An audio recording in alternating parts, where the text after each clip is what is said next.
السلام علیکم۔ میں نے تیسری بار بیٹی جنی تو شوہر طلاق دے کر چلا گیا۔ میری آمدنی کا ذریعہ بھی کوئی نہ تھا کہ اپنا پیٹ پالتی۔ میں بہت پریشان تھی۔ نوکر کو گھر سے نکالنے لگی تو بولا، بیگم صاحبہ مجھ سے شادی کر لیں، میں آپ کی ہر ضرورت پوری کروں گا۔ اچانک میرے ذہن میں آئیڈیا آیا اور نوکر کے سامنے شرط رکھ دی کہ اگر تم مجھے روزانہ 50,000 دو تو میں تم سے شادی کے لیے تیار ہوں۔ وہ خوشی خوشی مان گیا۔ اب وہ روزانہ مجھے 50,000 لا کر دیتا۔ میں حیران تھی کہ وہ ایسا کیا کام کرتا ہے۔ کچھ پوچھتی تو وہ گڑبڑا جاتا۔ ایک دن چپکے سے اس کا پیچھا کیا تو پاؤں تلے سے زمین نکل گئی، کیونکہ وہ تو اپنا نرس نے میرے کان میں بتایا کہ آپ نے اس بار بھی بیٹی ہی جنی ہے۔ یہ خبر سن کر میرے سر پر آسمان ٹوٹ پڑا تھا۔ دل میں خیال آیا کہ کاش میری یہ بچی مر جائے۔ ہاں، میں سچ کہہ رہی ہوں، میرا دل اس لمحے یہی چاہا تھا، کیونکہ مجھ پر معاشرے کا بہت زیادہ بوجھ تھا۔ اتنا بوجھ میں کم جان عورت سہ نہیں سکتی تھی۔ میں ان حالات سے فرار چاہتی تھی۔ فرار کیا تھا؟ اگر میری تیسری بیٹی مر جاتی تو میں اپنے شوہر سے مہلت مانگ لیتی۔ تبھی میرے کمرے کا دروازہ کھلا اور میرا شوہر اور ساس تن فن کرتے میرے پاس چلے آئے۔ میری ساس بولی، بہت مبارک ہو بہو، تم نے تیسری بار بھی بیٹی ہی جنی ہے۔ میں نے بہت کہا تھا حماد کو کہ طلاق دے دو اس کرم جلی کو، مگر وہ تو تمہیں مہلت دینا چاہتا تھا۔ خیر، میں ایک بات لکھ کر دے دیتی ہوں کہ اگر حماد تمہیں 10 بار بھی موقع دے تو تم 10 بار بیٹی ہی جنو گی۔ میں چپ چاپ رحم طلب نظروں سے اپنے شوہر کی جانب دیکھ رہی تھی، مگر اس وقت اس کے چہرے پر بے انتہا صفاقی در رہی تھی۔ میں چاہتی تھی کہ کسی طرح میرا شوہر انتہائی قدم اٹھانے سے رک جائے۔ حماد بولا، بانو تیسری بیٹی تم ہی کو مبارک ہو، اور ہاں، میں تمہیں طلاق دے کر خود کو تم جیسی منحوس عورت سے آزاد کرواتا ہوں۔ اب تم جانو اور تمہاری ڈھیر ساری بیٹیاں جانیں۔ آج میرا ذمہ ختم ہو گیا۔ مجھے اس وقت رونا نہیں آیا تھا۔ میں جی کڑا کر بولی، طلاق دے دو، مگر ان بیٹیوں کا نان نفقہ اب بھی تمہارے ذمہ ہی ہے، کیونکہ باپ ہو تم ان کے۔ حماد ڈھٹائی سے ہنس کر بولا، اچھا چلو، تم مجھ سے اپنی بیٹیوں کا خرچ لے کر دیکھ لو، پتہ چل جائے گا کہ اس میں کتنا دم ہے۔ جس عدالت کا بھی دروازہ کھٹکاؤ گی، رسوائی کے سوا کچھ بھی ہاتھ نہیں آئے گا۔ میرا دل ایک دم دہل سا گیا تھا۔ میں مسکرا کر بولی، حماد اگر میں تمہارا مقدمہ سب سے بڑی عدالت میں لے چلوں تو؟ وہ ہنس کر بولا، سپریم کورٹ بھی میرا کچھ نہیں بگاڑ پائے گی۔ میں بولی، حماد سپریم کورٹ سے بھی بڑی ایک عدالت ہے، وہ تمہیں تمہارے ہر کام کا پورا صلہ دے گا۔ اگر کبھی فرصت ملے تو قرآن پاک کو گھر کی سب سے اونچی الماری سے اتار کر پڑھ لینا، اور ہاں، ترجمہ پڑھنا مت بھولنا۔ اس دن تمہیں احساس ہوگا کہ تم نے اپنے ساتھ کتنا بڑا ظلم کر لیا ہے۔ میری بات سن کر میری ساس نے اپنی ناک سے مکھی اڑائی تھی، اور حماد غصے سے بولا، ارے چل ہٹ۔ اتنا کہہ کر وہ دونوں اس غرور کے ساتھ باہر نکلے تھے کہ مجھے ان پر ترس آ گیا تھا۔ ترس آنا بنتا بھی تھا، کیونکہ یہ روب، یہ تکبر انسان کو نہیں جچتا۔ انسان تو اللہ کے سامنے نہایت بے بس مخلوق ہے۔ اللہ لمحوں میں انسان کو گھٹنوں کے بل لا سکتا ہے اور منہ کے بل گرا سکتا ہے۔ وہ دونوں جب چلے گئے تو میں نے اپنی نومولود بیٹی کو اپنی گود میں بھر لیا۔ میں نے اس کا منہ چوم کر اسے اپنی سینے سے لگا کر اس سے معافی مانگی تھی۔ میں کتنی بری ماں تھی نا، جو کم ضعف لوگوں کی خاطر اپنی بچی کے مرنے کی بد دعا کر رہی تھی۔ ایک دن ہسپتال میں رہ کر گھر واپس آ چکی تھی میں۔ گھر میرا ذاتی تھا۔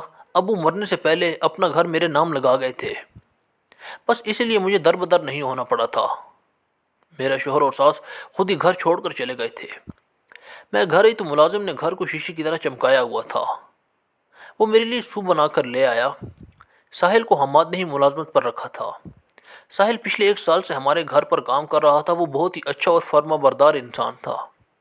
ساحل سوپ لے کر آیا تو مجھے میری بیٹی کی مبارکباد دے کر بولا، میڈم صاحب، حماد صاحب نہیں آئے کیا؟ میں تلخ لہجے میں بولی، اب وہ کبھی بھی نہیں آئیں گے، کیونکہ انہوں نے تیسری بیٹی کی پیدائش پر مجھے طلاق دے دی ہے۔ ساحل میری بات سن کر بولا، میڈم پھر تو آپ کو ڈبل مبارک ہو، آپ کی جان ایک ایسے انسان سے چھوٹ گئی جس نے آپ کے بچے پیدا کرنے والی مشین بنا رکھا تھا، آپ کو آپ کے مقام سے گرا دیا تھا۔ خیر، آپ آرام کریں، آپ کو بھی آرام کی ضرورت ہے۔ ساحل کے جانے کے بعد میں نے سوچا کہ وہ تو بیچارہ ایک ملازم ہے، مگر اس کی سوچ کتنی اعلیٰ تھی۔ ضرور اس کی تربیت کرنے والی ماں نے اس کو ایک اچھا انسان بنایا تھا۔ کچھ دن میں بستر پر پڑی رہی۔ میری بڑی بیٹیاں اسکول جاتی تھیں۔ ایک دن نیلم بولی، ماما اسکول کی فیس ابھی تک آپ نے جمع نہیں کروائی؟ میں پریشان ہو گئی، بولی، تم فکر نہ کرو، صبح تک تمہارا یہ کام بھی ہو جائے گا۔ نیلم کو تسلی دے کر میں خود بے چین ہو گئی تھی۔ میں نے جلدی سے الماری کھول کر اپنا پرس نکالا تو اس میں 100 روپے کا نوٹ نکلا۔ میں آہ کر رہ گئی تھی۔ حماد بہت اچھی کمپنی میں جاب کرتا تھا، وہ ہر ماہ لاکھوں کے حساب سے کماتا تھا، مگر اس نے کبھی میرے ہاتھ پر خرچ نہیں رکھا تھا۔ اگر وہ مجھے تھوڑے بہت پیسے دیتا رہتا تو آج میرے پاس میری سیونگ تو ہوتی۔ میں نے سوچا کہ اپنے زیورات بیچ کر چلو بیٹی کی اسکول کی فیس بھر دوں گی۔ میرے والدین نے مجھے جہیز میں اچھا خاصا سونا دیا تھا۔ میں نے جلدی سے اپنے زیورات کے ڈبے باہر نکالے۔ جیسے ہی میں نے وہ ڈبے کھول کر دیکھے تو میں دنگ رہ گئی، کیونکہ وہ تو سب خالی پڑے تھے۔ میری آنکھوں سے آنسو بہنے لگے تھے، میرا ضبط ٹوٹ گیا تھا۔ میں نے آسمان کی طرف منہ کر کے کہا، اے اللہ، آپ دیکھ رہے ہیں نا آپ کے بندے مجھے کس حال پر لے آئے ہیں۔ میں بڑی دیر بیٹھی روتی رہی اور دعائیں کرتی رہی۔ جب دل کو تھوڑا سا حوصلہ ہوا تو میں اٹھ کر باہر نکل گئی تھی۔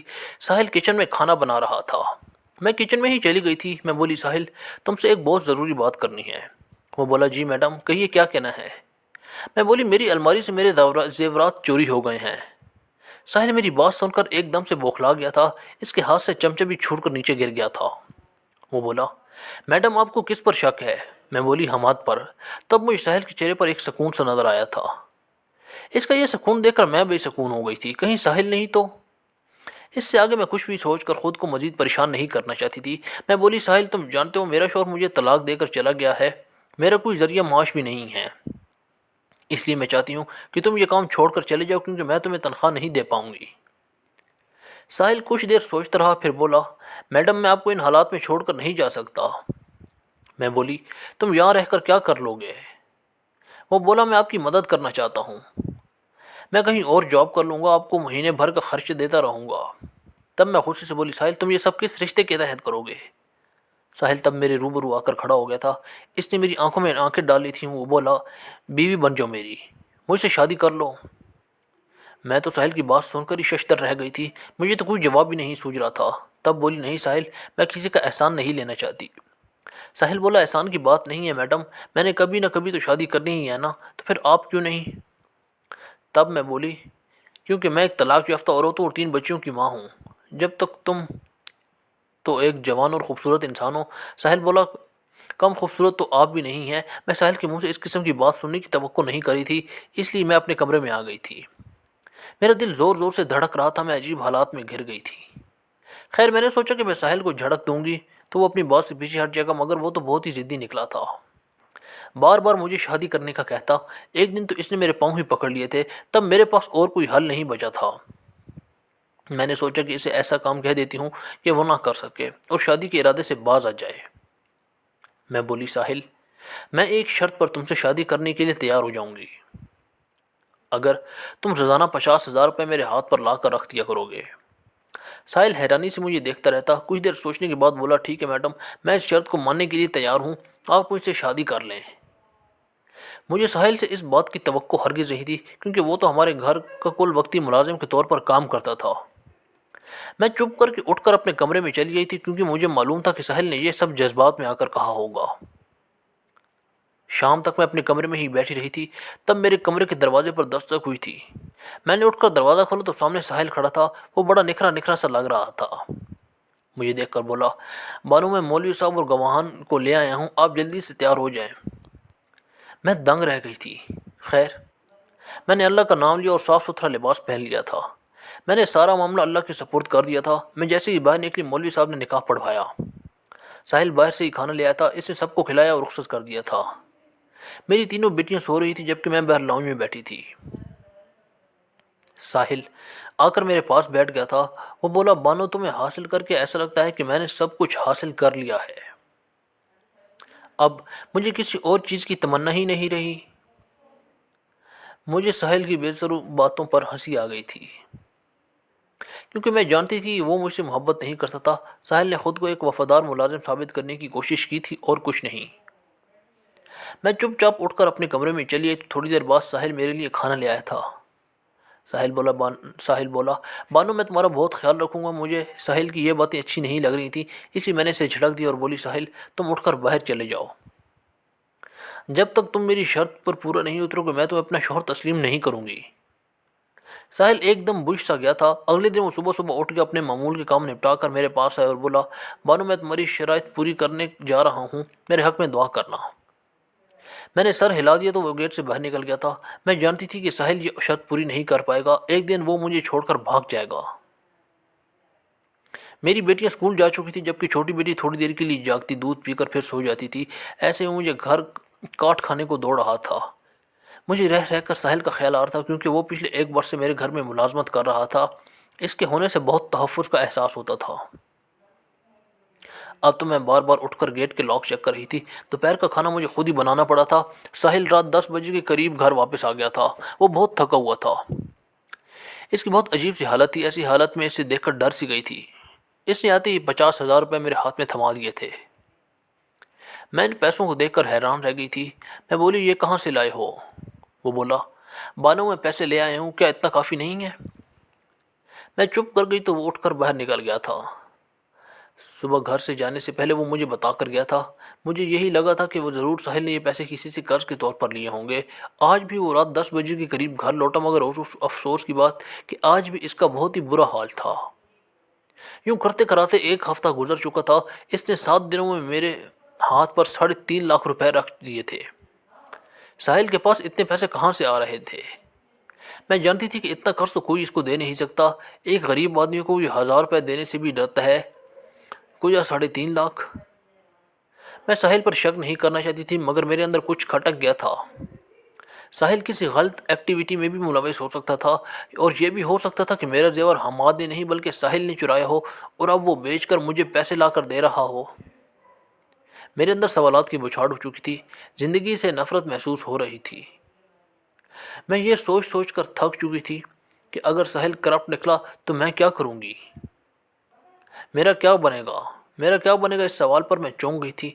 میں ایسا کیوں سوچ رہی تھی کہ ساحل کے بغیر میرا کچھ نہیں بچے گا؟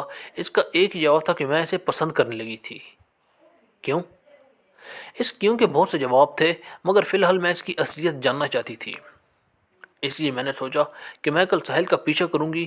میں دیکھوں تو صحیح وہ ایسا کیا کرتا ہے کہ ہر روز 50,000 روپے میرے ہاتھ پہ لا کر رکھ دیا تھے۔ صبح میں بچیوں کو اسکول بھیج کر فارغ ہو گئی تھی۔ جیسے ہی ساحل مجھے بتا کر گھر سے نکلا میں بھی اس کے پیچھے ہی چل پڑی تھی۔ آج اس نے بے نقاب ہونا تھا، اس لیے میرا دل بڑی بری طرح سے دھڑک رہا تھا۔ گھر سے نکلنے کے بعد وہ 10 منٹ تک پیدل ہی چلتا رہا، پھر بس اسٹاپ پر جا کر کھڑا ہو گیا۔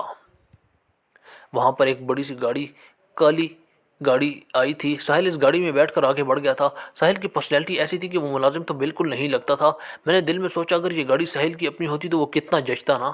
خیر میں نے ان تمام خیالات کو جھٹک دیا اور رکشے کو روک کر ساحل کا پیچھا کرنے کو کہا تھا۔ ساحل آگے ہی آگے بڑھتا جا رہا تھا۔ آخر کار وہ ایک بہت بڑی ملٹی نیشنل کمپنی کے سامنے جا کر رک گیا تھا۔ وہ اس بلڈنگ میں داخل ہو گیا تو ماضی کے جھروکے میرے سامنے کھل سے گئے تھے۔ شادی سے پہلے ایک بار میں اس کمپنی میں انٹرویو دینے آئی تھی۔ میرا انٹرویو 3 مرد حضرات نے لیا تھا اور تینوں نے ہی مجھے ریجیکٹ کر دیا تھا، حالانکہ میرے پاس اچھی ڈگری بھی موجود تھی۔ پھر ساحل کا اس آفس میں داخلہ ہونا مجھے چونکا گیا تھا۔ میں اپنی چھوٹی بیٹی کو بغل میں دبائے آفس میں داخل ہو گئی تھی۔ میں نے دیکھا ساحل ایک کمرے میں داخل ہو گیا تھا۔ میں نے سیکیورٹی والوں سے نظر بچا کر اس کمرے میں داخل کرنے کی کوشش کی تو ریسیپشنسٹ نے مجھے دیکھ لیا تھا۔ اس نے مجھے روکنے کی کوشش کی تو میں بھاگ کر اس کمرے میں داخل ہوئی گئی جہاں کچھ دیر پہلے ساحل داخل ہوا تھا۔ میں جیسے ہی کمرے میں داخل ہوئی تو ساحل مجھے دیکھ کر چونک گیا تھا۔ میری پیچھے ریسیپشنسٹ لڑکی بھی داخل ہو گئی تھی۔ وہ بولی، باس میں نے اس لڑکی کو روکنے کی بہت کوشش کی مگر اس نے میرے ہاتھ ایک نہ آئی اور اس نے میری ایک نہیں سنی۔ ساحل نے اس ہاتھ کے اشارے سے باہر جانے کو کہا، تب میں بولی، باس؟ ساحل تم اس کے باس ہو کیا؟ وہ بولا، بیٹھ جاؤ بانو، اتنی گرمی میں چھوٹی سی بچی کو گھر سے لے کر کیوں نکلی ہو؟ اس کو پیچھے صوفے پر لٹا دو۔ وہ مجھے ایسے ہدایات دے رہا تھا جیسے میری بیٹی کا سچ میں ہی باپ ہو۔ میں نے اسے لٹا دیا تو اس نے مجھے گلاس بھر کر پانی کا دیا تھا۔ وہ بہت کیئرنگ تھا، ہمیشہ کی طرح۔ میں نے پانی نہیں پیا تھا۔ میں بولی، ساحل تم یہاں کیا کر رہے ہو؟ وہ مسکرا کر بولا، بانو تمہیں یاد ہے کہ آج سے 5 سال قبل تم اس آفس میں انٹرویو دینے کے لیے آئی تھی؟ 3 لوگوں نے تمہارا انٹرویو لیا تھا مگر تمہیں ریجیکٹ کر دیا تھا کیونکہ تمہارے پاس ایکسپیرینس نہیں تھا۔ ان 3 مرد حضرات میں بھی تھا۔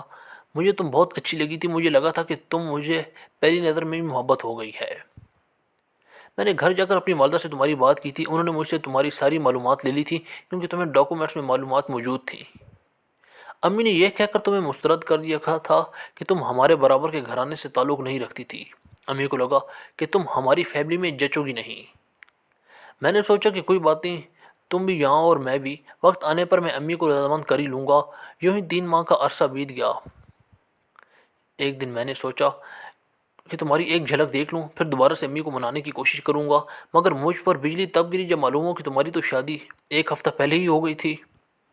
کہتے ہیں نا کہ چیز کھو دینے کے بعد اس کی قدر ہوتی ہے، میں نے تمہیں کھو دیا تھا، اس لیے تمہارے ہجر میں پاگل ہو گیا تھا۔ حالانکہ میں تو ایک بہت ہی پریکٹیکل انسان تھا، میں نے کبھی اس طرح کی چھوری حرکتیں نہیں کی تھیں۔